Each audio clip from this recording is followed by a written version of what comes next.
First time that I came to the Y was around 2000. And it was to support my wife with aquatics because she was pregnant. We moved to South America for a period of time, came back, and immediately I rejoined the Y. I needed to have the Y for my kids to do swimming. That was the most important thing.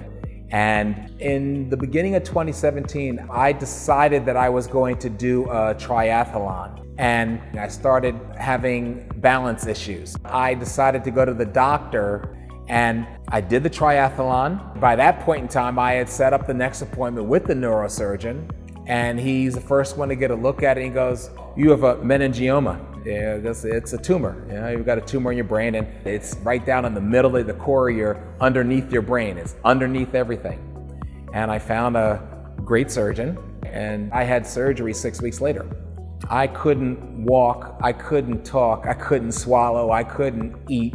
I couldn't do anything. So as things unraveled in my life, I never experienced job stress before, but that was the year I raised my hand and said, I got job stress. And I ended up getting divorced. But there were two pieces of continuity that throughout that period of time. My kids' school, which was very important for all of them, and the Y. I went to the doctor in order to get clearance from the surgical procedure. After that, got in the pool and swam a mile. The aquatics director was there, and the lifeguards all knew me, and they were right there for me and say, "All right, there you go, Grant." And that never stopped at the Y.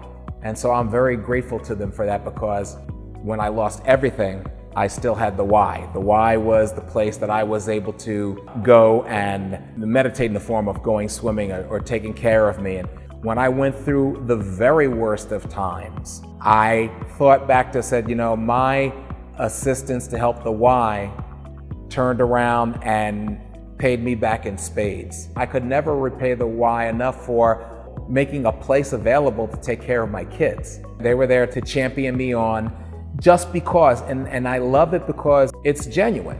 They really mean it.